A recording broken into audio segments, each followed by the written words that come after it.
So tonight we're delighted that Hanoch Young can come and be with us.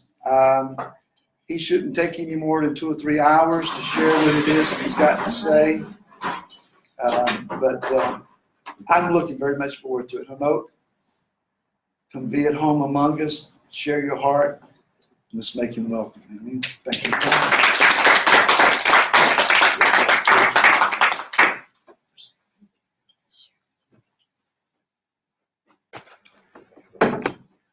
4 years ago, we stood on the verge of the redemption of all the people of Israel.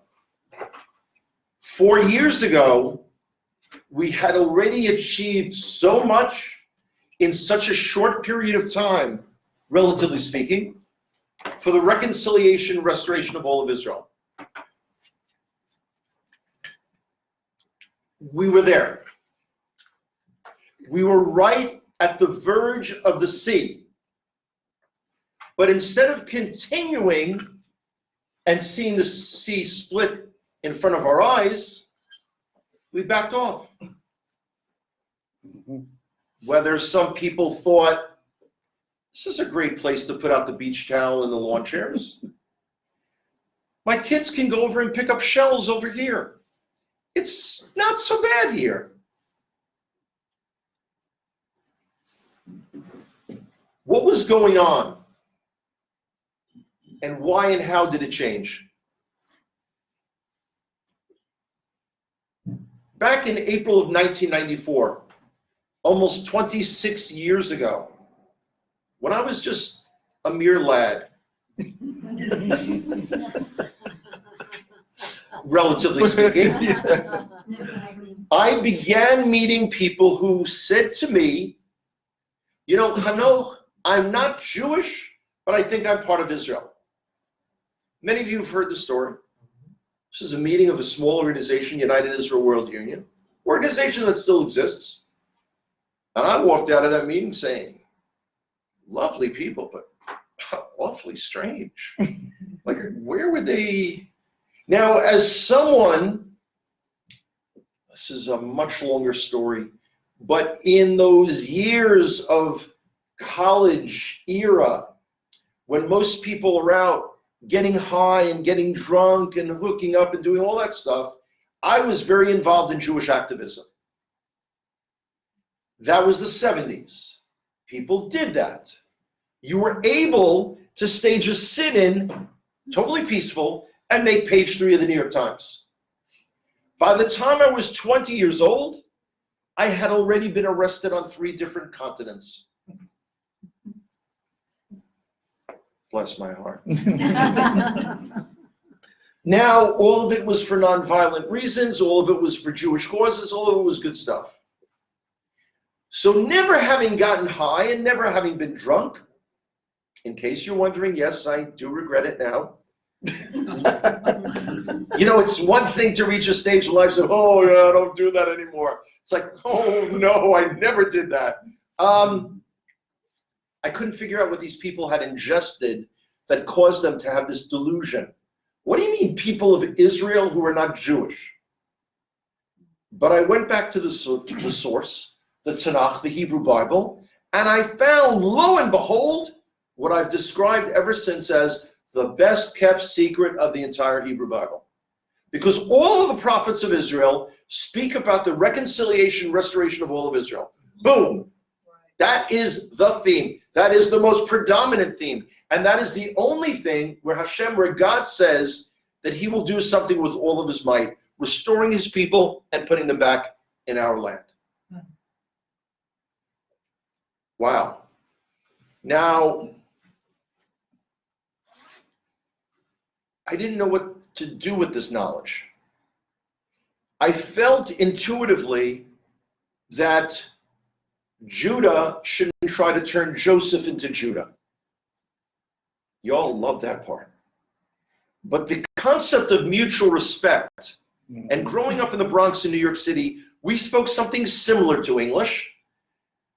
Not quite, but mutual respect also means that Joseph doesn't try to turn Judah into Joseph. Mm-hmm. But the hardest thing for Americans to understand, by the way, this is a worldwide phenomenon, not exclusive to America, is we know the prophecy of Yechezkel, Ezekiel, the two sticks coming together. They're brought close to each other, but they only become one in his hand. That's right. But Americans struggle with this idea of letting God be God because they can figure it out, because Americans are busy recreating God in our own image on a daily basis. Okay. I spoke at a couple of conferences, 2005, 2007, 2008. I kind of did the hokey pokey with this. And by the way, if you think that this movement is disorganized now, back in the 90s, it was less than, it wasn't even, it was a fraction of what it is now. It was also hard to stay in touch. Remember, Al Gore hadn't invented the internet yet. We didn't have that. We didn't know what to do. Then the internet, we were blessed with the internet. Well, then email lists. Do you remember that? In the, in the send thing, you're putting in 87 different names, and then you realize they were actually supposed to be blind CC. Ooh, sorry about that. Okay, all this silly stuff went on. But it wasn't until after I went on aliyah, after I moved to Israel, that I began coming back to America to speak to groups like this. And that was in August of 2013. And this is my 20th trip back to America since then. Sadly, all self-funded, without an agenda other than embracing my brothers and sisters, supporting them and encouraging them, and to a certain degree, informing them. I'm a tour guide. I'm a licensed Israeli tour guide. What people imagine Israel is like is often very far from the reality. There are some stark examples. For instance, people will get off the plane in Israel. I'll have them, let's say, for a day tour. They don't know me. Christians from the United States.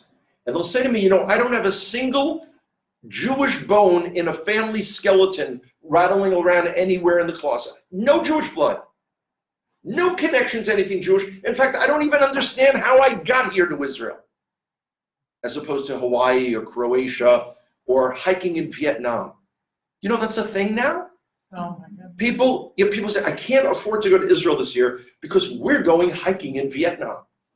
Well, I was of the era where if I had been born a year or two earlier, I would have gotten that all-expense paid vacation to Southeast Asia, where, like Forrest Gump, I could have gone hiking throughout Vietnam looking for that guy named Charlie. They would have given me a set of green fatigues, my very own M16, which I probably couldn't bring back to Virginia, it seems, but that's another topic. Yeah. Mm-hmm. Okay. The interest, the fervor, the excitement, the willingness to end the exile that Ephraim, Joseph, my long hidden brothers and sisters, after 2,700 years, really we began seeing the glimmers of the sunrise. And around the end of 2016, beginning of 2017, I delivered a presentation, some of you may even remember it, called For Such a Time as This. Yes. It was amazing. By the way, I don't need to be humble because I didn't do any of it. It all came in a download. Seriously. Because I chronicled that more had occurred in the last 3 years, 2013 to 2016, than the previous 3,000 for the reconciliation, restoration of all of Israel. Boom, dropped the microphone. It was amazing. So at first, when I started giving this, people said, you mean because you're coming back to America? That's no, but I was here to see it.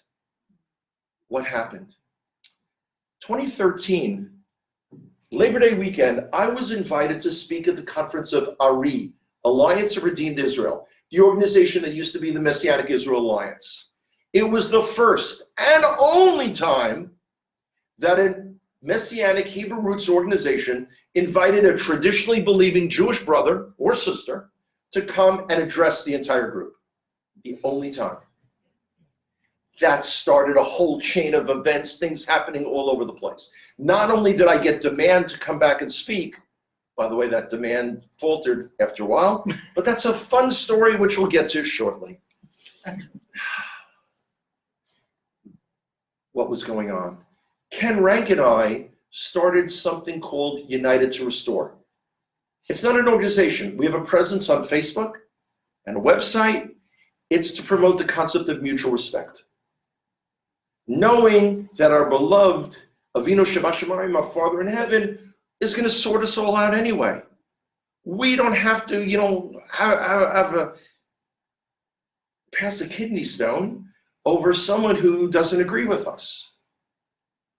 Everywhere I go, every congregation, the congregational leader and I we swap war stories of people in different groups and why they left and why they no longer fellowship with it. And it goes from the absurd to the bizarre. Mm-hmm. One of the best ones, though, was at Congregation Living Messiah in Mesa, Arizona.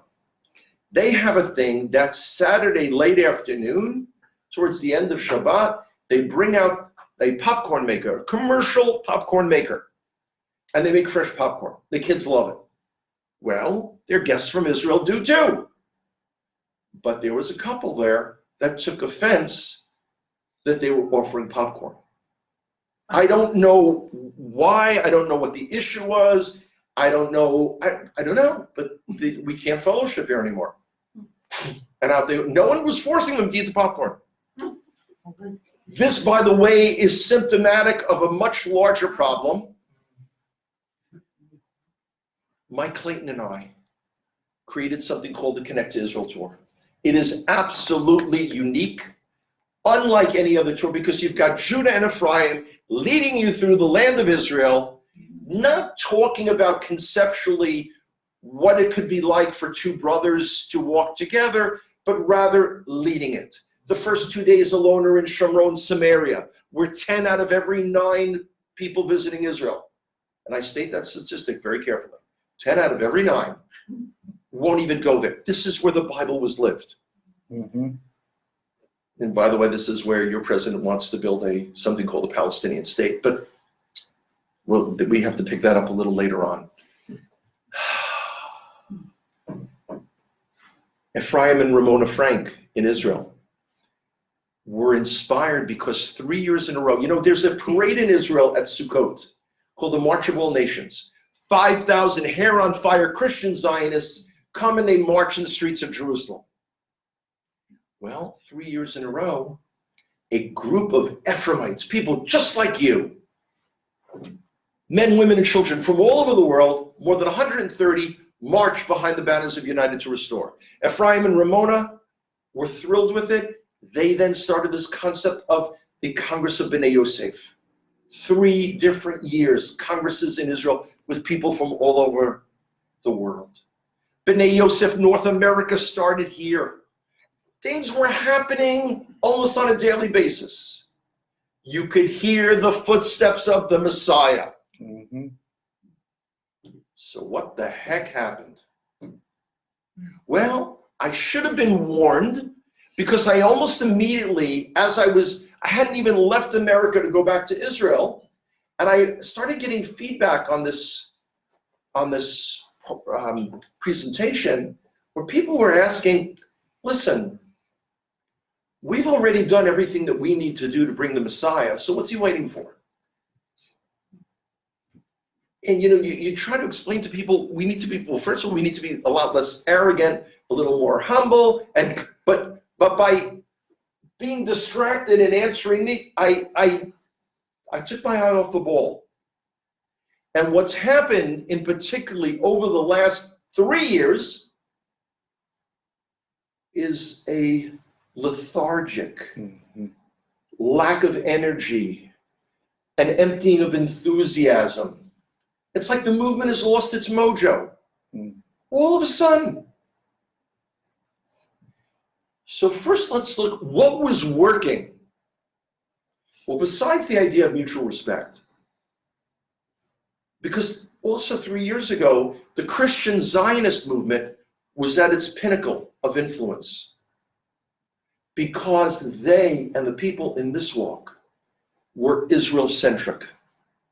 Everything to do in congregations had to do with Israel and tying into Israel. People were going to Israel. There were tours to Israel. There was Hayovel. People were volunteering in Israel. Based on the really simple equation, I will bless those that bless you. I will curse those that curse you. It was so obvious and everyone seemed to get it. So I've been trying to figure out where we all went so wrong to try to get us back on track. So when I ask people, why aren't people in your congregation even talking about Israel anymore? Things people don't answer me directly. So I kind of use spies, get information back to me, what's going on. And in a number of areas, people blame the state of Israel. People blame the American Jewish community. People blame mainstream Christianity in America. People blame other congregations like this. And since I've been here since January 2nd, we have to add an additional category to address, and we'll simply call it America. Because there are things unique to the United States and the United States right now that impact on all of this. So let's go to each one. So what's the problem with the state of Israel? Well, there's a tendency among some to say, you know what? If the government of Israel won't recognize me as being part of Israel and I can't go live there, you know what? I don't want anything to do with y'all. Wait a second. You've been in this movement for 4 years. Prior to that, you were Hair on Fire Baptist. Okay? Doing all the waterboarding and all that stuff. And now you've decided that you're part of the people of Israel. And the whole world needs to lay down for you. Israel's not a third world country. But we're far from rich. Recognizing people based upon what? Because in this walk, there's a very, very, very big continuum of what people do. How they're busy Shabbatin. I love these terms, Shabbatin, Sukkot. Yeah, I'm learning. Pesach in here. Yeah, I got to tell you. I'll give you a perfect example. A wonderful book came out almost 2 years ago, edited by Rivka Lambert Adler. It's called 10 for the Nations. And in it, she documented using people's personal stories of all of the different people around the world who are coming to an understanding of the Torah. And there's also a smaller number of stories of people in the Jewish community who've been working with them. I was privileged to write a chapter in this book. And she had 4 speakers at her book launch. 2 Ephraimite, 2 Jewish. I wound up speaking, but I wasn't one of the 4 selected.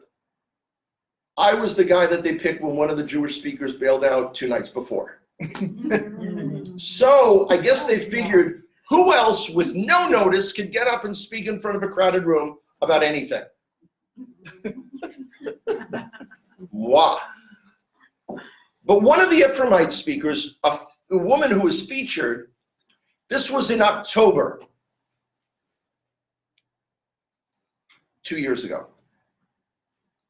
By the time May rolled around, this woman on her blog was writing the most vicious anti-Jewish things that you can imagine because of other things going on. In other words, she changed like the wind. We're talking about the reconciliation and restoration of our people after 3,000 years, and we expect it to be done overnight. But people blame Israel. I'm sorry, in Israel we're a little distracted. In Lebanon alone, there are 150,000 missiles pointing at us. Most of those with precision guidance systems. What's precision guidance systems? Let me explain. Recently, Iran fired a bunch of missiles at an American military base in Iraq. Did you notice two things about that? One, they hit every building dead on. And two, they didn't injure a single American? How's that possible? Because they knew exactly what they were aiming at. Exactly. That's what we're facing. There isn't a week that goes by in Israel where a former general or former minister of defense, and we've got a lot of them, or military intelligence or the Mossad or is projecting that in the next war, and by the way, in Israel, we never speak about if there'll be another war. It's always the next war. That the damage and the danger to us on the home front will be unlike anything we've ever faced before.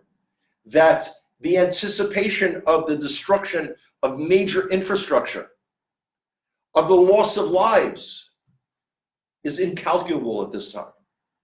But you know something? We're going to be fine.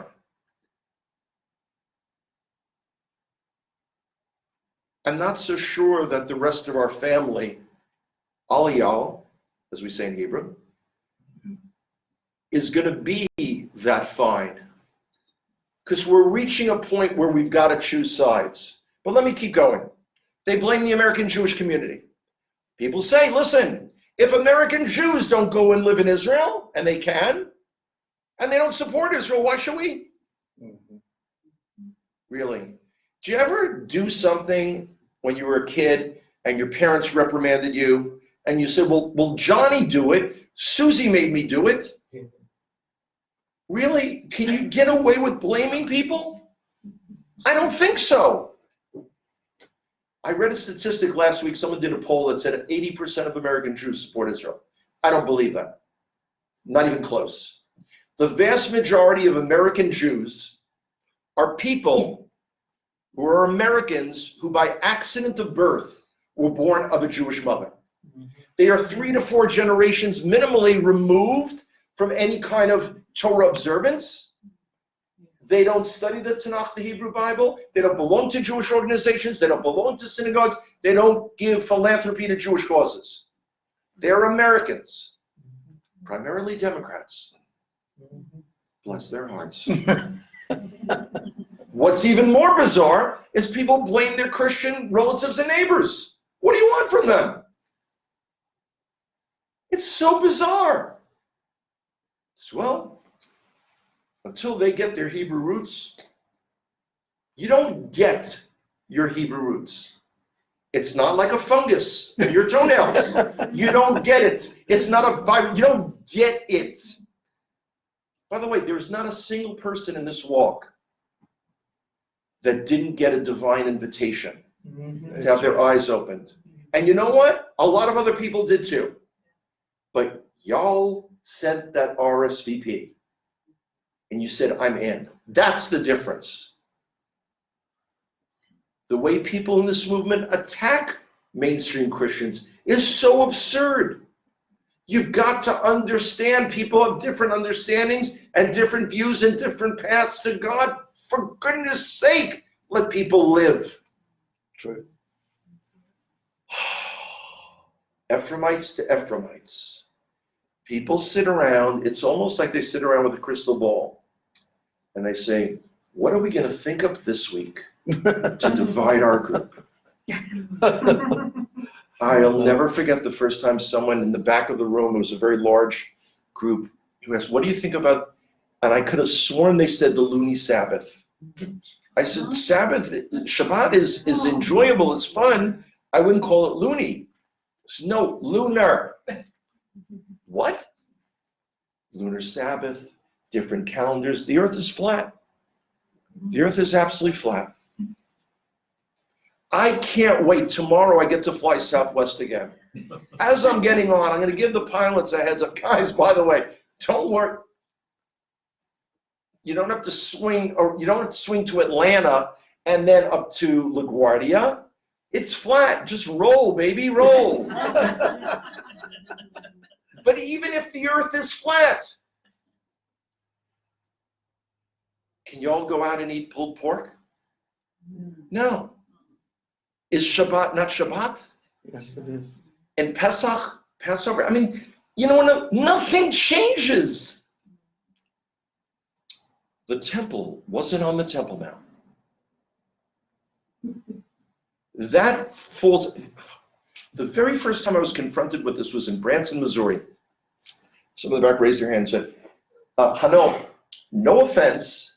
And by the way, as a tour guide who guides people from all over the world, I can tell you the term no offense is uniquely American. When an American says to you no offense, they have either just offended you or are about to. Offense. And somehow that makes it cool. Like thumbs up, Barry's got the cooties, thumbs up, no backsies. I've actually tried to chronicle, back to people, and I'm mentioning, where the aqueducts were and all that, but they've never been to Israel. Some people are basing it simply on the verse in Matthew that says that the temple will be destroyed and not a single stone will sit one on top of the other. And they point to the existence of the Western Wall. The Western Wall is not a wall of the temple. It is the westernmost outer retaining wall, the box that held up the Temple Mount, that held up the temple.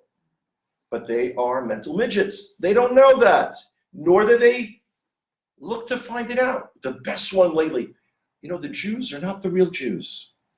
What do you think about that? I have heard that. You have heard that. Mm-hmm. Now, I could give you the sources for DNA responses and history, and forget it all.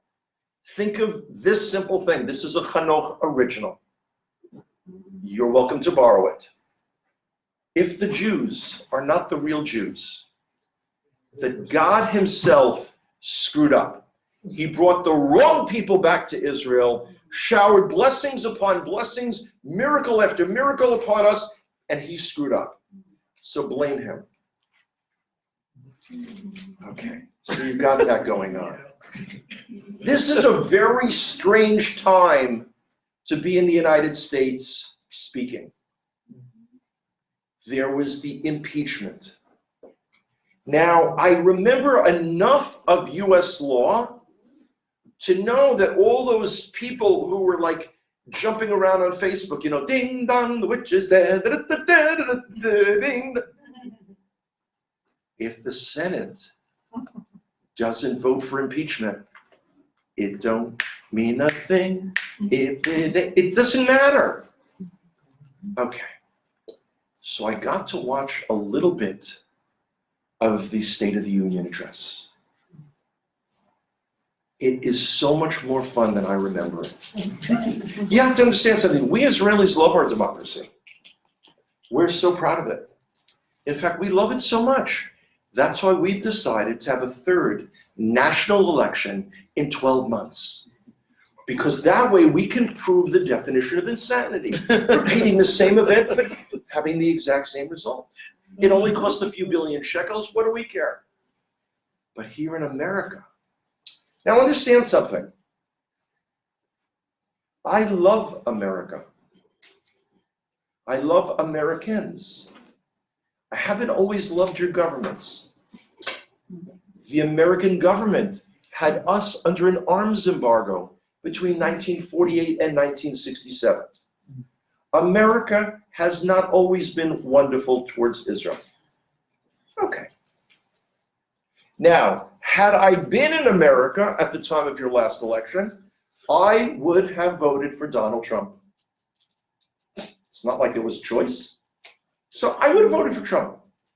However, watching him on TV, kind of like, with the snarky expressions was one thing. Having Cruella de Vil sitting behind him, tearing up like, it's like, then you've got the witches in white who are so empowered with the suffrage, of women's voting. They're so empowered that they cannot stand applaud or smile unless they get the directive to do so. You have a general from the Tuskegee Airmen. They do not stand and applaud. This is an extraordinary episode at a time when America was riddled with segregation. This should be celebrated by anyone. So all of this bizarre stuff, but it also ties back in with that 3-year or so time frame.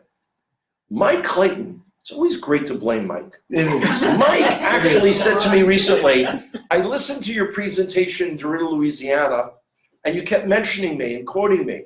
He said, if it wasn't for me, what would you have to say? So I said, Mike, if you didn't exist, I would have to create you. Okay? Mike said to me, he said, you'll see now that Trump has been elected, people's edge will go off. Because Donald Trump made that promise to make Babylon great again. America, excuse me. We hope and pray America will be great. But the hair on fire, religious fervor, the desire for the reconciliation, restoration of all of Israel that existed at the time of the Obama administration, now all of a sudden wasn't so bad. Because unemployment is low, things seem to be good. And then the position is not simply the hope that Donald Trump will be a good president. I mean, he's got, tough competition in the modern era. Barack Hussein Obama, Jimmy Carter. Yeah, it's tough to be a good president. Yeah, right, no.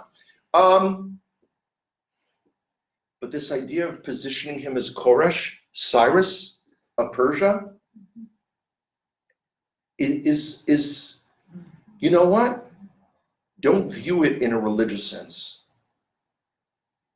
So all of this is going on, and we've lost our focus. This movement, I go from congregation to congregation, and each congregation is weakening.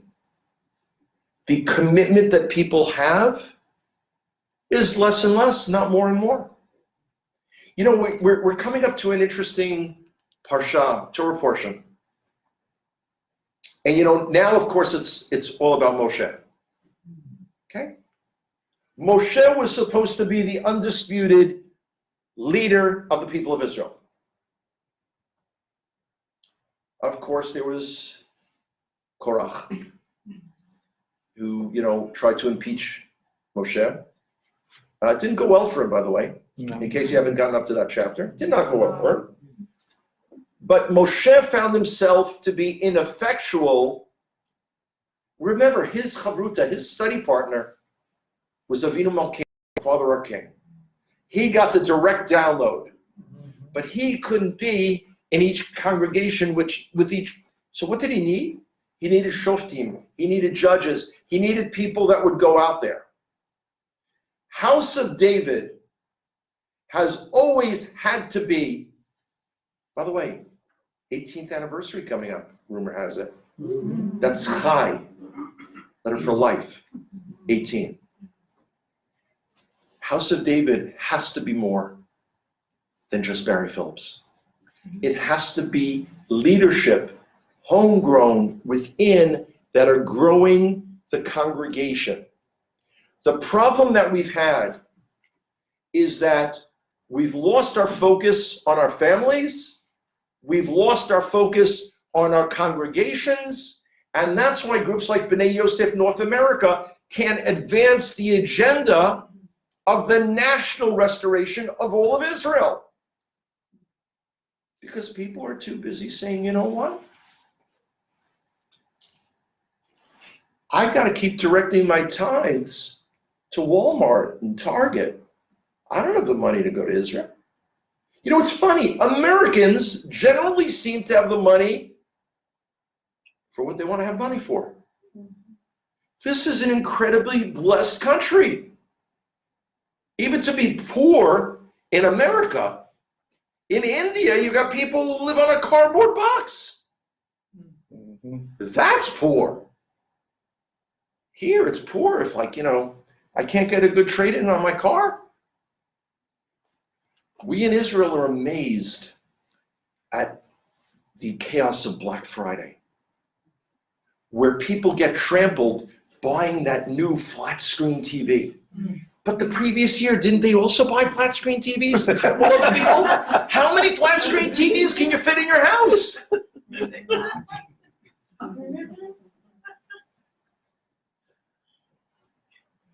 We need to get back to basics. We need to get back to focus. Yes, We need to get to a point where we say, you know what? And let me digress for a second. It's shocking to me when I meet people in their 6th and 7th decade of life, and they tell me, I've always wanted to come to Israel. All these years? Why? What's kept you? Now I understand when they were young kids, there's always good reasons, not even excuses, good reasons, but you've got to make it a priority. I always tell people, you've got to have an Israel fund. Tonight when you get home, coffee can, jar. Our friends Frank and Gloria used a 5-gallon water thing. How they then picked it up at the end to empty it, I have no idea, but evidently they did. People sell jewelry, people have a yard sale. It's interesting. As I mentioned that in this movement, focus on Israel is dissipated, I've seen it. Mike Clayton and I have done 7 Connect to Israel tours. Our very next one is November 1st through the 13th. Right now, we're standing at 8 people signed up.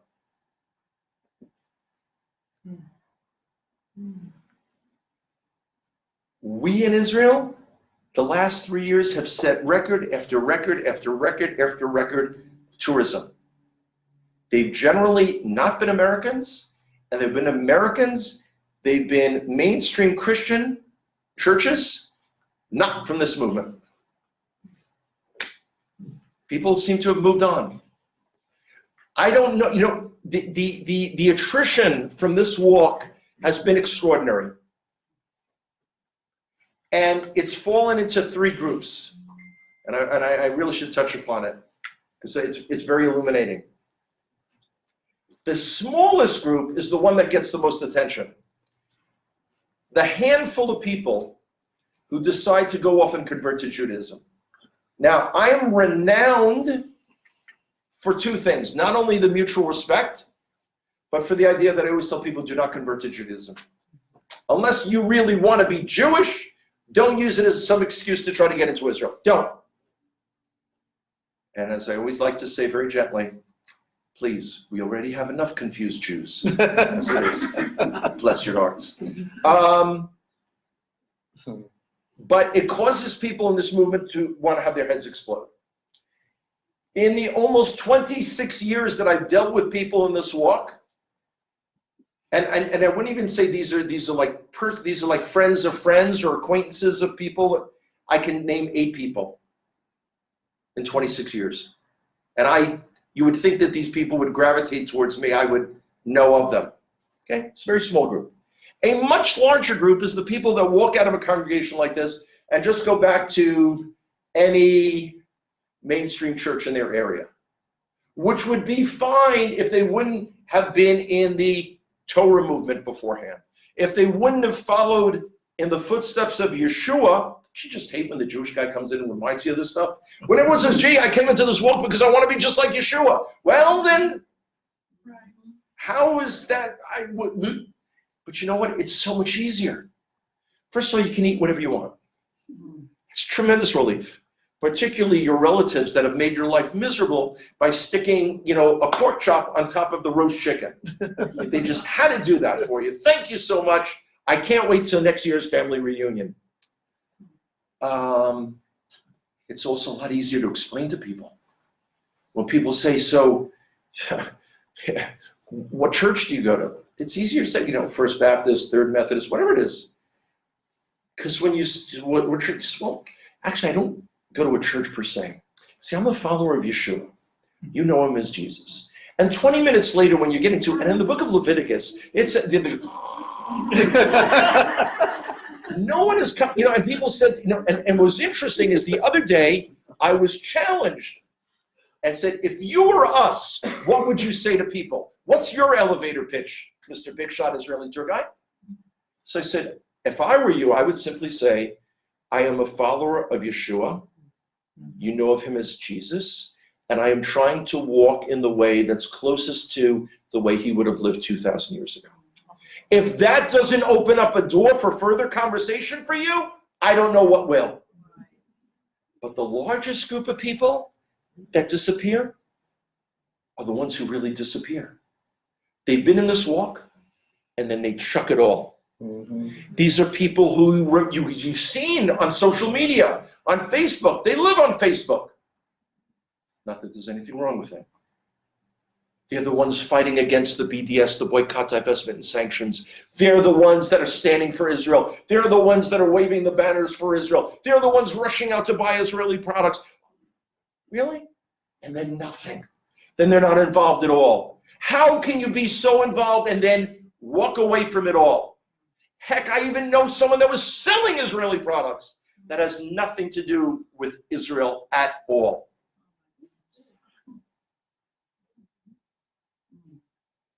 You know what? And those are the people that will be judged the harshest. Because if you don't know differently, if you haven't been involved, Avinu Shabbat our Father in heaven, will have understanding that you didn't know better. It wasn't an intentional sin. But to have been so involved, to have been reaping the blessings, you will be cursed big time. So what do? We can't solve the problems for everybody. We have to focus on ourselves. We have to make this, it's really amazing after all these years of coming to House of David, people here are normal. It's almost shocking for me. Really. You're welcome. I don't know. You're welcome. I don't know if it's the 5 milligrams of Valium with the Kool-Aid that you get. I don't know. As a kid, my mother used to give it to me and it took the edge off. And then she would say, go out and play in traffic. I'm like, okay, sure. And it was fun. That was a joke.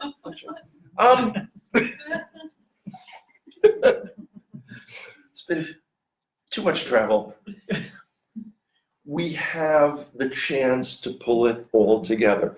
We are the most blessed generation ever to be able to reach out and network with people from all over the world. To know that here at House of David, you'll be studying the same Parsha at the same time that we are in Israel, that someone in Indonesia, the world's most populous Muslim country, is studying it. Mm-hmm. I mean, we are a blessed generation. Yes, we are.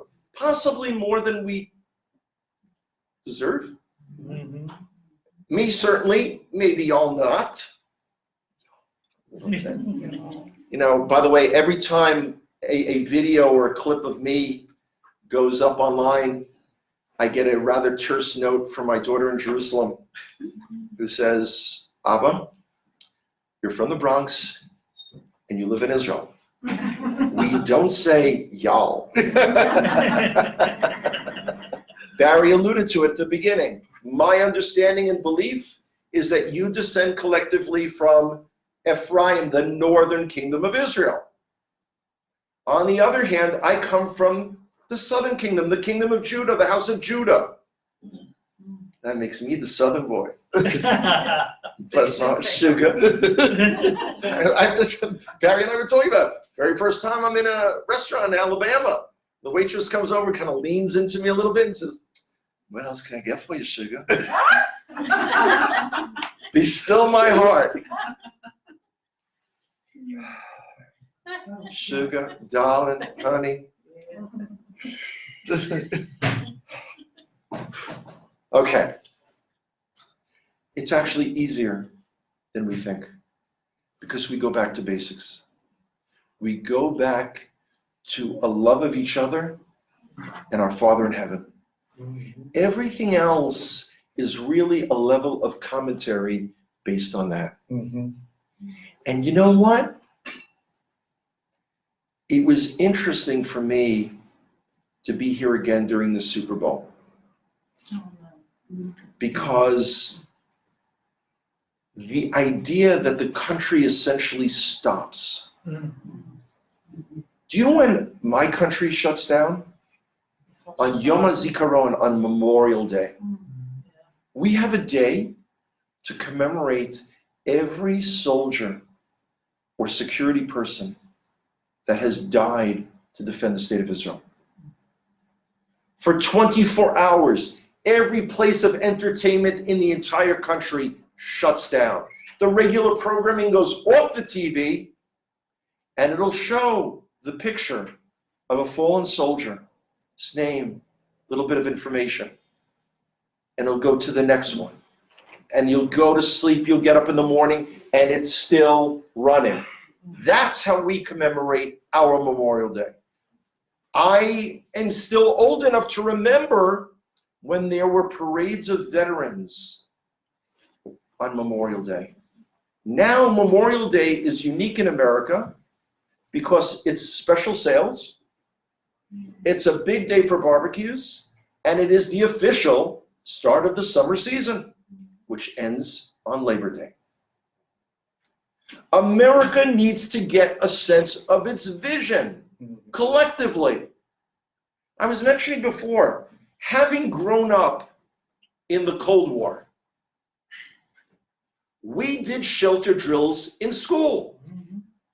The alarms would go off, we'd crouch under our desk and put our books on our heads. There were a second drill, and then the shades were pulled down too. I guess after the big nuclear flash, where we'd go and sit in the hallway, which is known, of course, to be tremendously effective for nuclear radiation. Not. The idea that America's candidate from the Democratic Party could be I don't want to say socialist, because it's really communist, is astounding to me. Astounding that you could have President Trump with all of his nuances on one end, and a candidate so far apart in terms of a vision, and the idea that people could be so stupid and simplistic to think that you could just we'll fund healthcare. One of my graduate degrees, I have two. One of my graduate degrees is from New York University. It's an MPA in health policy with a specialization in healthcare finance, which I got at the time when the Clintons were going to institute national health care. Do you remember that? It was like 72 hours. It's gone. Well, I actually read the Obamacare plan, and I couldn't figure out how it was supposed to be funded.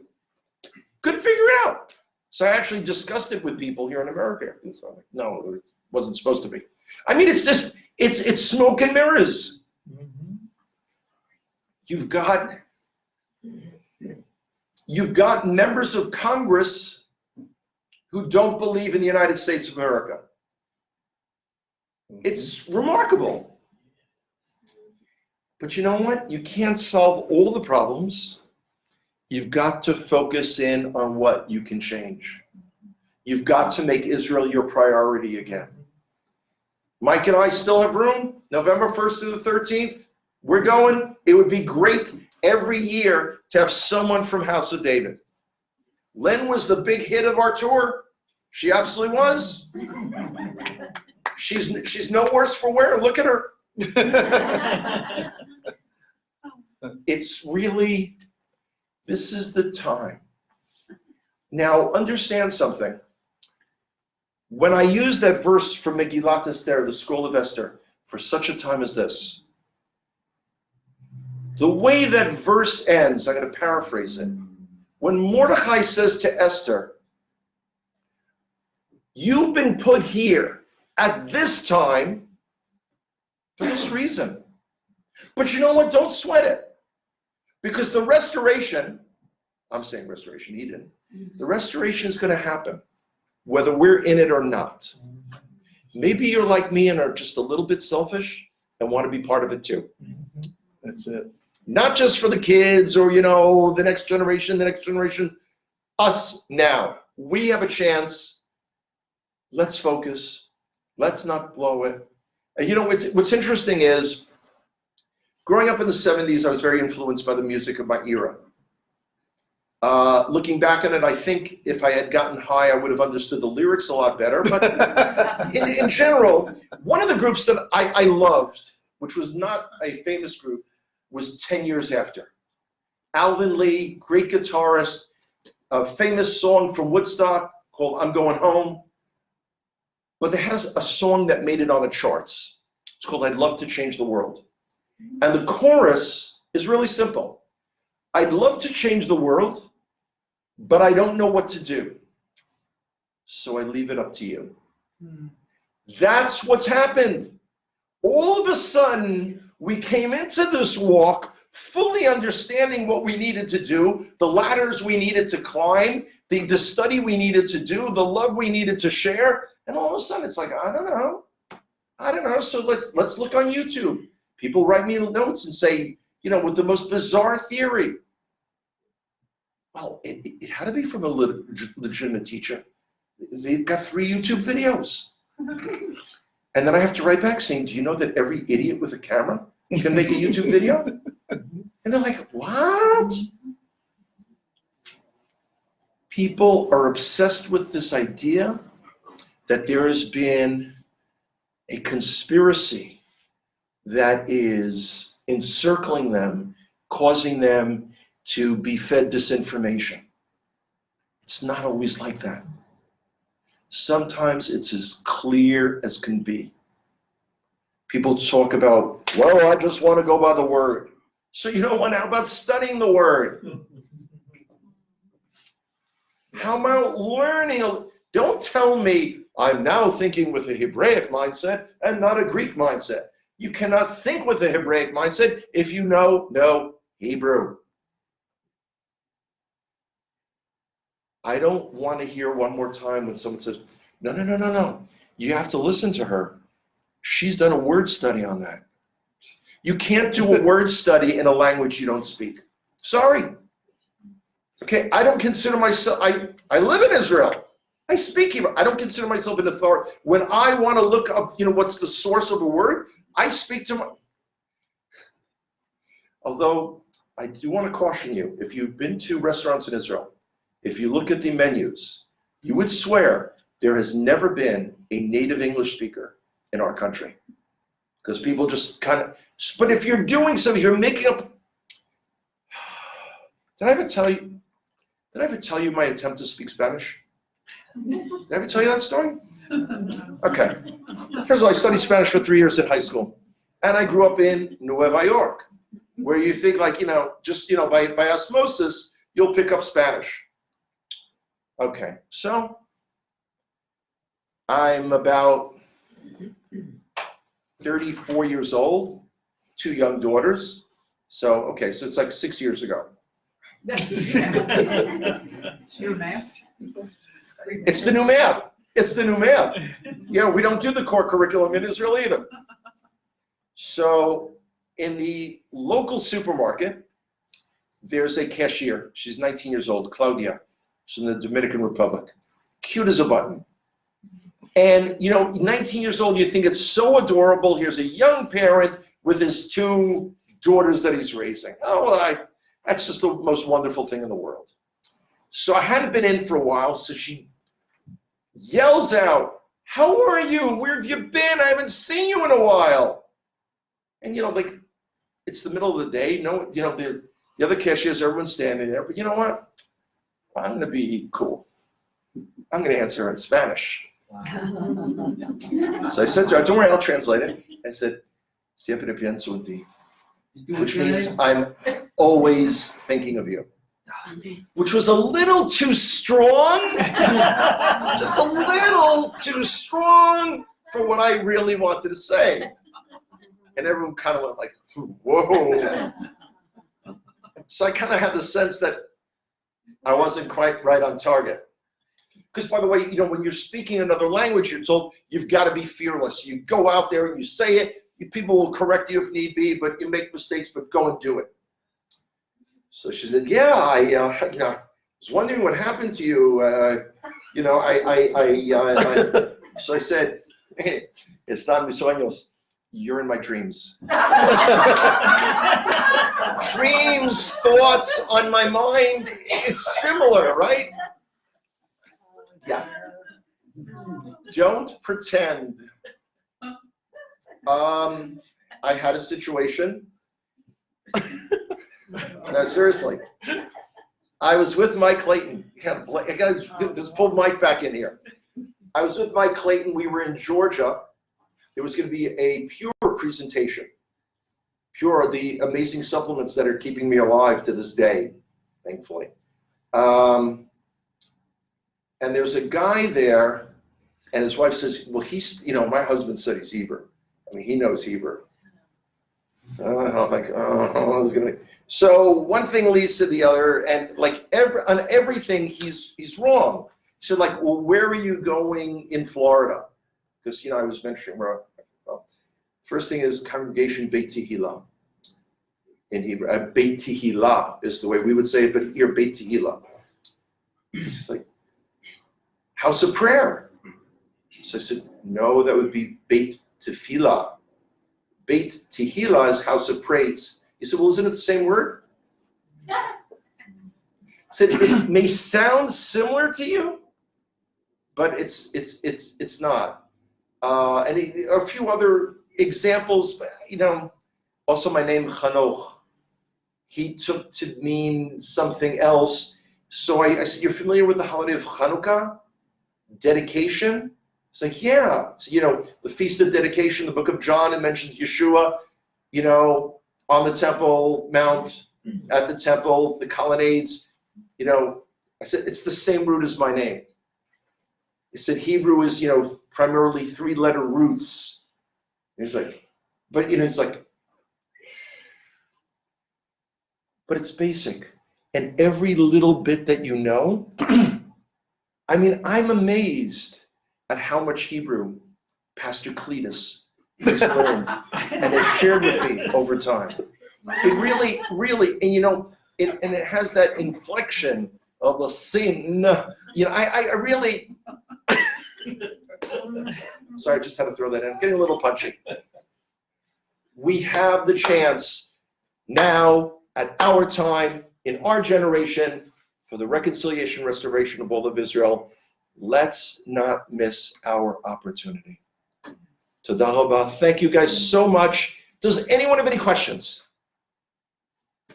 Barry. One question. We're commanded to pray for the shalom of Israel, or Yes. shalom of Jerusalem. Yeah. We habitually pray for Israel as a whole, not just the Yes. sovereign entity, but the people. Right. Rather than us praying generally and a shotgun effect, what would you encourage us, topically wise, to intercede for? What are the things that we should be focusing on when we pray for you? Actually, there's a million different things. Of Top which three or I'll just, okay. I mean, the way I do it, for instance, in addition to all of the structured prayers that I say and all the kind of ad hoc prayers, I'm the guy that sits on the plane and looks out the window and basically has a conversation because, I'm much closer up there, There's no roaming charges up there. That's what we say about Israel, by the way. It's a local. It's a local call. For instance, I'll read a story about elderly Holocaust survivors in Israel who are poor and who are suffering. It's a very cold winter in Israel this year. We also have been blessed with more rain than at any time in the last 50 years. Unfortunately, it doesn't always come where and when you would like it. 6 months out of the year, we get no rain at all. But I mean, people have died in flash floods. But on the other hand, the Kinneret, the Sea of Galilee, is at a level that I've never seen it before. I mean, It's unbelievable. So I would pray for political sanity and then, leave it for God to figure that, whatever that's supposed to mean. It would be great to have a government, not an interim government after 12 months. We do have enormous pressure coming up shortly from the Americans. I kind of skirted that issue, but I am not at all in favor of creating something that has never existed in the history of the world, something called a Palestinian state. There has never been an independent country. I mean, actually, you can find it on an ancient map. It's located between Narnia and Middle Earth, right up there. Never existed. And the idea that 70% of Judea and Samaria, God forbid, would be under this control. I also, no offense to America, I don't know who died and left them boss. Where does America get to tell us what our borders should be? Also, as has been pointed out to me repeatedly, whenever America has pressured Israel regarding surrendering land, it has never worked out well for this country. No, that's right. So I'm very concerned about that. And that's what I mentioned earlier with the security threats. We will survive in Israel. I'm not asking you to pray for Israel for us. I'm asking you to pray for Israel for you. Because if this movement continues to splinter out further and get further and further away, I'm telling you, y'all are going to be replaced. Really, the growth of this movement is coming from third world countries, First Nations people here in North America, as opposed to, people in mainstream communities. It's happening. It's happening. I now have more guiding business than at any time in my career. And it's a lot of these one-day tours from Europeans who are nominally Christian. When I say nominally, meaning their grandmother went to church occasionally. They have no, and I'm the one guy in Israel that they're meeting. By the way, they know nothing about Israel. Like they'll go see the walls of the old city of Jerusalem and say, are we in Palestine? And I get to tell them there's never been a country called Palestine. Or you go into Bethlehem. I said, no one's going to check your passport because you're not going into another country. Do you know when you buy something in a shop in Bethlehem, the currency is Israeli shekels? You're like, wow, I didn't know that. My little task in life. I would pray for the reconciliation, restoration of all of Israel. I would pray for sanity in this movement. I would pray that people would search their soul 2, 3, 4, 8, 40 times before breaking with a fellowship over something incredibly stupid. And that happens all the time. By the way, unity is not mean that we believe the same things. Our strength as the people of Israel comes from our diversity rather than despite it. Mm-hmm. We, the people of Israel, come in all colors, all hues, all shapes, all sizes, all ethnicities. People say, what's Ephraim going to look like when they come home? Walk down the streets of Jerusalem. I love posting pictures of Jews of color, particularly like, there's a picture, some Ethiopian Jewish women were in the army, and I always post a picture and I said, nice Jewish girls with guns. It's like, well, I went to University of Virginia. I had a Jewish roommate, and he didn't look like that. Well, you know what? Get used to it, buddy. It's the world we live in. Other questions? I came in late, sorry. Oh, you missed the best part. I'm I'm sorry. sorry, it was the accident at 664. Oh, I'm sorry. But I came in when you were talking about the Western Wall, and I missed what you had said.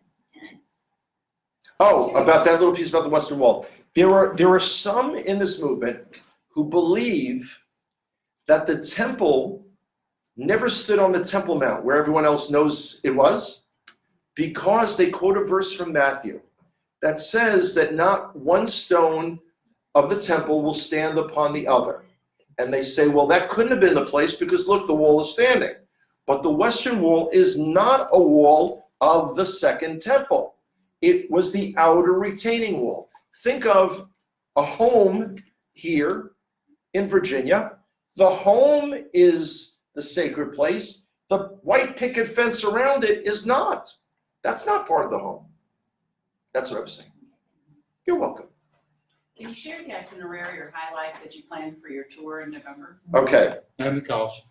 Yeah. And what? Cost. There's always a practical person sitting up front. Bless all your hearts. I love that expression, by the way. Yeah, You and pick it hard. okay, yeah, but that's a little too involved. I'm just gonna, just scratching the surface. Okay, so first of all, the first 2 days are in Sharon, in Samaria, at the main biblical sites. Shiloh, which y'all like to pronounce Shiloh. Shiloh, Amazing place. okay, Shiloh is an amazing place. Shiloh was an a battlefield from the War of Northern Aggression. Amen. That's it. I'm staying with Barry Phillips tonight. It is not called the Civil War. It is not the war between the states. It is the War of Northern Aggression. An invasion. Okay, Go ahead. don't push me on that. Where's Laura when I need him? She's the only one that can keep him in line. That's a job. So, She's rested. Why do you think she's not? I got to tell you, do you know what's so amazing?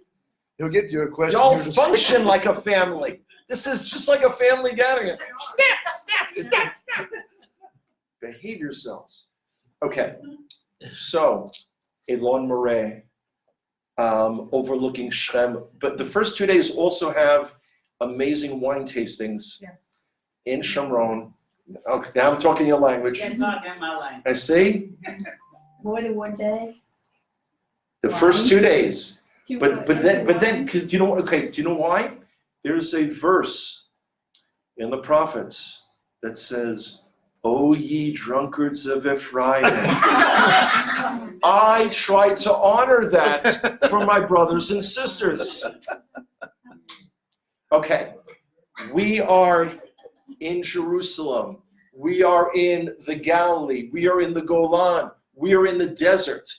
But what is unique about the tour is it connects you to people, real, live Jewish people. I meet people who come to Israel and they actually have a 10-day tour and never meet a single Jewish person. Their bus driver is Arab. Their tour guide is Arab. The people who work in the hotels are Arabs. The shops they shop in are Arab. So people say, so what do the Israelis think about, I don't know, I didn't meet any of them. Wow. The cost, I didn't forget about you, is I'm trying to remember, I think it's $26.95. That does not include airfare. Why? Because we've got people coming from all over, North America, Europe as well. In the olden days, the old school was y'all had to fly up to New York. Someone would meet you. They'd give you one of those silly hats, and you'd all get on. But you know what?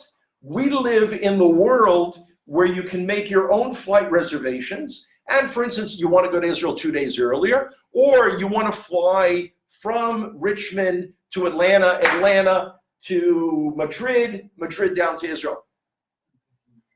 No, it was a poor example. It's a nightmare. But anyway. I still won't know the hat. You come on the tour, I will buy you a stupid hat. I promise you that. I promise you that. It is, you can reserve a spot. The deposit is $500. You have until the beginning of the summer. I think it's 90 days out to pay the balance. Even though I'm not nearly as nice as Mike Clayton, I'm an okay public speaker. I'm an amazing tour guide. Now, I don't have to be humble at all because it's God who did it all.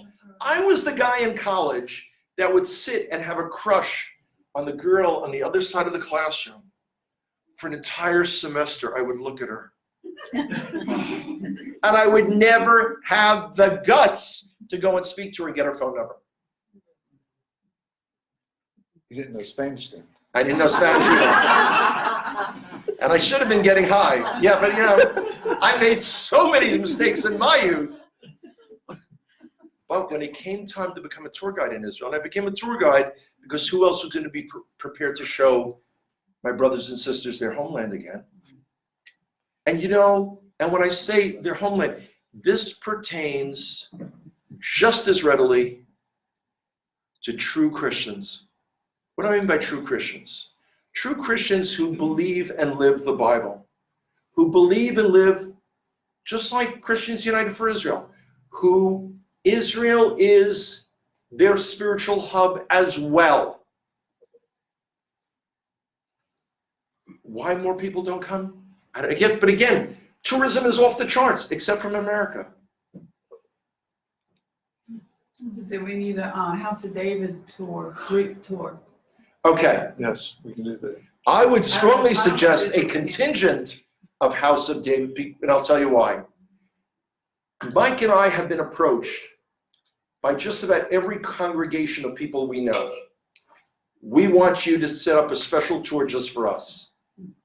And the most any congregation has ever been able to get is the 7 people that came from Ruach Ministries.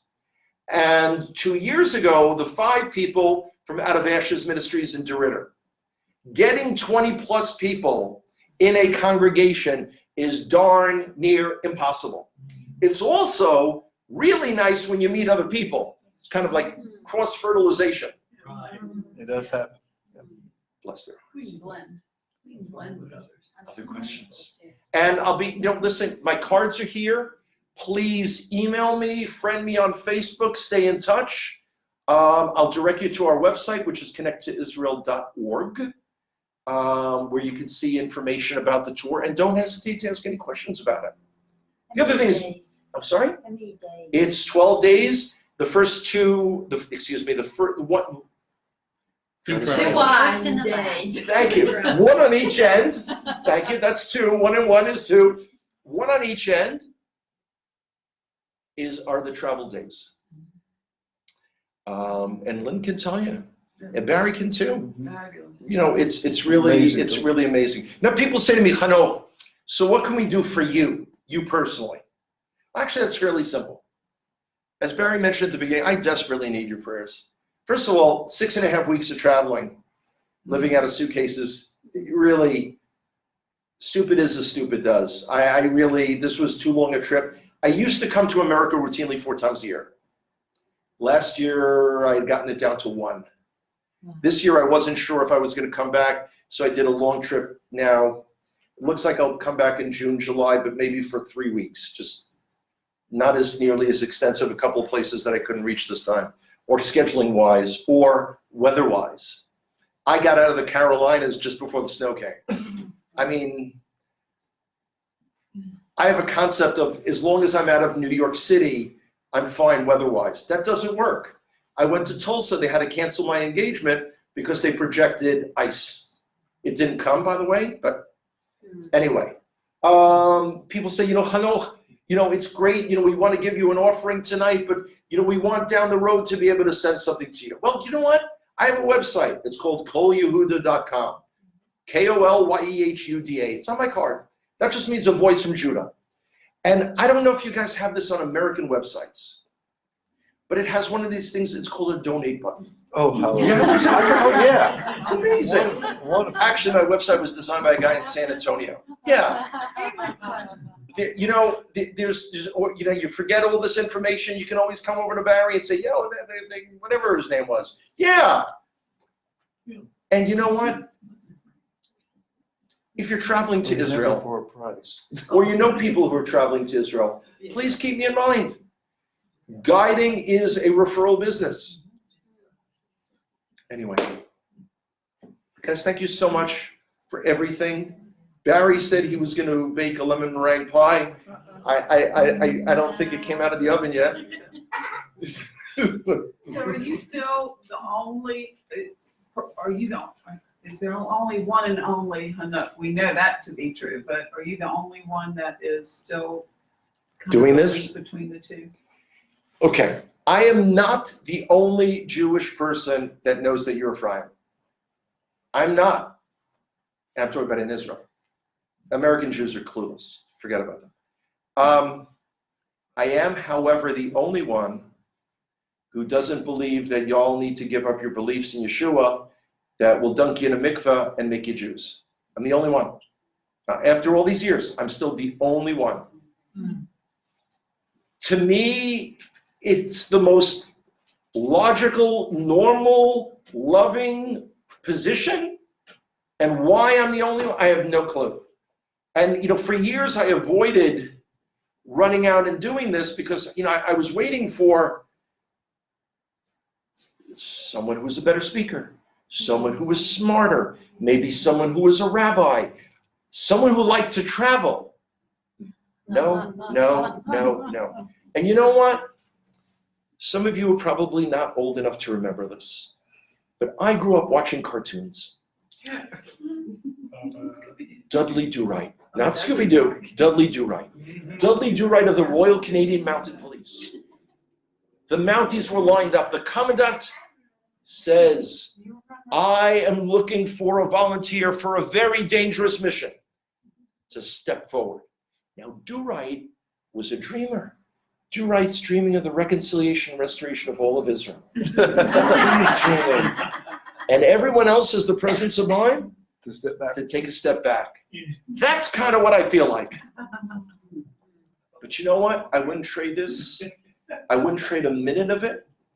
I meet the most wonderful people in the world. I've been given a little bit of a glimpse into the Olam Haba, the next world. I've been given a glimpse to the ultimate family reunion. It freaks me out. And what's funny is people often say to me, you must be horribly persecuted in Israel for your views. Not at all. I'm not on anyone's radar. No one. I come from the side of the family where dispute is the way it's done. Do you know those 3 years that the group marching behind the banner of United to Restore with, I'm Joseph looking for my brothers. All there was applause and cheers, not a single negative comment. No one said, what calendar are you guys using? By the way, in Israel, people are generally unaware of these things that, float around the internet. Like I spoke to Professor Dan Bahat, the guy who excavated the entire Western Wall tunnel structure. And I said, there are people who believe that the temple stood in the city of David. He said, other than idiots, who? We Israelis, by the way, if you've never been to Israel, you need to know this. We are the warmest, most distant, passive-aggressive people on the face of the entire earth. We are truly family. The story is told. It's not real, of course, but the guy who's crossing the street and he steps into those, those magic white lines where the car that's supposed to save your life? Well, a car comes to a screeching halt and just barely taps the guy. He falls down. The driver gets out. He's terribly concerned. Doesn't want to wait for the ambulance. Scoops the guy up, runs the 2 miles to the hospital. The entire time saying, why did you hit my car? What's wrong with you? That's who we are. It's all good. Any other questions? Yes. Is there any disparity in employment opportunities in Israel, whether you are a believer as yourself or whether you are a believer in Yeshua? Not that I've ever read of or heard of, and it could very well be because the numbers of people who believe in Yeshua, Jewish people, is so small. We're talking about between 10 and 20,000. May sound a lot for a group this size. Out of 6,800,000 Jews, we are the largest Jewish community by far in the entire world. So no, I mean, it's every once in a while you read an article about it where people are kind of like, it's kind of like a nuance. It's kind of like, all of a sudden I've dyed my hair purple. It's like, that's interesting. So no. The biggest problem we have in employment is that we're a small economy. We need a bigger one. But that's another story. I have to quickly run in and freshen my makeup. But I'll be here for a little while. I'll be happy to answer all the questions. We don't have to leave for the airport until 11? Oh, hey. 10. 10. Okay. Tomorrow morning. I've been warned about that Southern accent. 10. By the way, Kevin, Yes, it sir. was Juliet who warned me about Southern accents. So Did what she made you really? ever think you could trust a Southern woman? Is that what she said? She told, yeah. I forget what she's from. Oh, she's one of those. Was she from like Northern Virginia? No, she's one of those leftists. Fruits and nuts. Conservative left side of the country.